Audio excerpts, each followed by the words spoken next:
If you're struggling with ringworm and skin infections in Brazilian Jiu Jitsu, this video is for you. This took me over 10 years to learn about ringworm in Brazilian Jiu Jitsu, and I'm going to teach it to you in the next 10 minutes.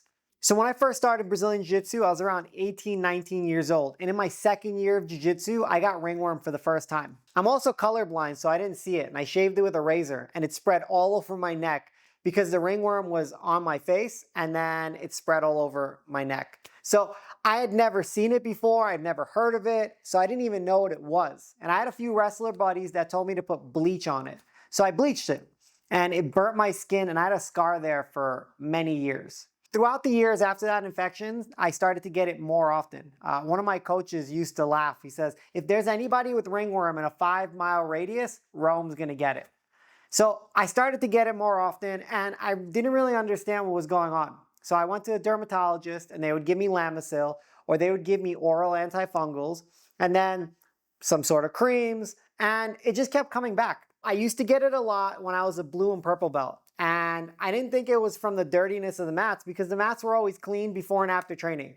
So I believe that once the infection is in your system, in your blood, in your liver, and in just your overall system, any type of major stressor brings it back. It becomes like a reoccurring infection because you're self-infecting and it's constantly circulating in your system. So when I was a blue and purple belt, the first thing that I did that got rid of probably like 50% of the reoccurrences was I stopped drinking alcohol. I stopped drinking alcohol, I started sleeping better, and I started eating healthier and better. So that improved it a lot because the stressors weren't as high. You see, drinking alcohol, poor diet, poor sleep, that right there can trigger your body to have some sort of sickness, infection, skin infection, flu, whatever. My second stage was when I started to meditate and I started to do breath work and I started to take care of my nervous system. Once I was able to regulate my stress levels internally, I was able to reduce it significantly, probably up to like 80%. And then the other part was I stopped putting pharmaceutical antifungals on it. So no more Lamisil, no more antifungal creams, no more oral antifungals, and no more pharmaceuticals were going into my system because I noticed that every time I would take antibiotics or pharmaceuticals, I would just get sick afterwards. At the time, I was in nursing school and I was taking a pharmacology class, and during the pharmacology class, my nursing professor told me that the worst thing that you can put inside of your body is chemo. The second worst thing is antifungals, that they're like a nuclear bomb inside of your body and they destroy you from the inside out. When I learned that, I stopped taking them. And throughout my life, I took them a lot. I also stopped taking antibiotics as well because when you kill off the bacteria in your gut and in your overall organism, it's a lot easier to get sick. So whether it's a skin infection or another infection, all of those things open up the door for more infections. So if you're still in the current medical paradigm and you're not questioning it yet, it's time to question it. And the first thing that you can do is you can look into germ theory versus terrain theory. That's definitely something to look into. And I'm going to give you a little snippet. Think about this. Imagine this. This is germ theory. Let's say you have a fish in a fishbowl. That fish is sick. Germ theory gives this fish some sort of drug to feel better. Terrain theory cleans the dirty fishbowl, changes the fish's food, and gives it clean water, and the fish recovers on its own because you've cleaned up its internal environment. And that's the difference between germ and terrain theory. And I don't know if one is true or both are true in some way, shape, or form. They both might be true in some way, but they both might work together. Regardless, the foundation is terrain theory, which is lowering your stress levels. I call it the 7 levels of harmony. Physical harmony, emotional harmony, psychological harmony, spiritual harmony, relational harmony, environmental harmony, and of course, digital harmony. So what did I start doing when my body was still getting these ringworms? Because I was still getting them at some point, even when I wasn't training. When I was injured, I would still get them. So it wasn't coming from an external source. I knew it was coming from an internal source. And because of my journaling, which I have so many books, I would go back and I would see that I was getting these ringworms during the times of the biggest stressors. So I was opening up my academy, getting a divorce, moving to a different country, or just like going through my own stuff internally. So the biggest stressors internally psychologically, emotionally, physically, when I was training a lot, when I was overtraining and I wasn't recovering enough, when I was emotionally stressed out, when I wasn't sleeping enough, because I wasn't really changing anything from my external environment. This is what I started doing. I stopped using Lamisil and I started using oil of oregano to kill the ringworms. And I have a great story about oil of oregano actually. When I was 22 years old, I got this tattoo on my arm, which I never finished because tattoo ink is poisonous. But we can get into that in another video. On the second session, so I would get 8-hour sessions on the tattoo, and on the second session, I came back home all wrapped up. The next day I came to class wrapped up and I taught a class. I didn't sweat, I barely touched anybody, but I definitely touched skin. And the next day I woke up and I had like a golf ball size swelling on my elbow.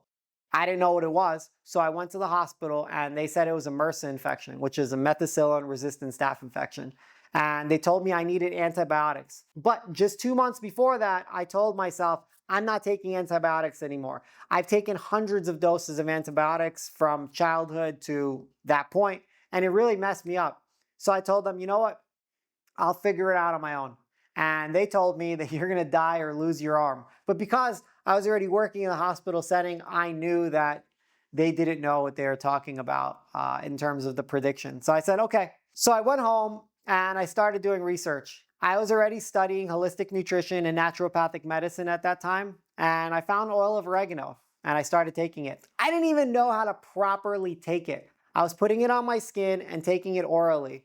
And in 3 days, that staph infection went away. Now, oil of oregano is the strongest natural antifungal, antibacterial, antiviral that you can find. It's incredibly potent. So if you take it orally, make sure you use a carrier oil like coconut oil or olive oil because it can also destroy your gut like antibiotics. If you take it with the carrier oil, it'll be a lot more gentle on your gut.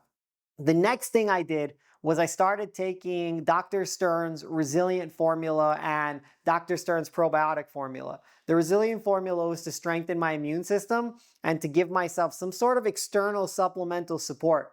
And the probiotics were to rebuild my microbiome in my gut from almost 20 years of antibiotics. So I was taking antibiotics like 4 to 10 times a year.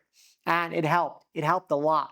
Now when I'm around other people and they get sick around me, for the last 7 or 8 years, it doesn't bother me. It doesn't like faze me in any way. So if you want to stop getting ringworm, you have to do these things. 1, clean up your stressors in your life. Look at your physical stressors. Are you training too much and not recovering enough? Are you drinking? Are you training too hard without balance? Is your nervous system dysregulated and constantly in a state of fight or flight? Are you emotionally dysregulated? Are you constantly in conflict with your own internal state? Are you psychologically dysregulated? Do you have a negative mindset? Do you have negative self-talk? Do you constantly think of things that are scary that are going to happen? Do you live with a lot of negative thoughts? Because your cells, they can hear your thoughts. So it's really important to learn how to speak to yourself better. Spiritually, are you connected to your community? Are you connected to something greater than yourself? Are you connected to nature? Do you go out into nature? Relationally, how are your relationships? Are they tumultuous with a lot of conflict, or are they harmonious? Environmentally, how's the air, food, water that you consume? And the last one, digitally, are you consuming a lot of toxic digital material? Are you consuming a lot of porn? Are you watching a lot of negative videos? Are you watching a lot of scary stuff? Are you watching a lot of horror movies? All of those things could impact you on a holistic sense. The next thing, shower with natural soaps like Dr. Bronner's or some homemade tallow soap. Wash yourself in filtered water without chlorine, without fluoride, without any of the chemicals that a lot of the waters have. Train with clean training partners that you trust. Wash your gi and clothes every time. And if you do get it, don't stress out about it. Use oil of oregano, use colloidal silver orally and topically, and use Dr. Stern's probiotics and Resilient formula. Those are essentially all the favorites that I have, and that's how I stopped struggling with ringworm. Like, share, and comment on this video and let me know what shifted for you after hearing about my method on getting rid of ringworm.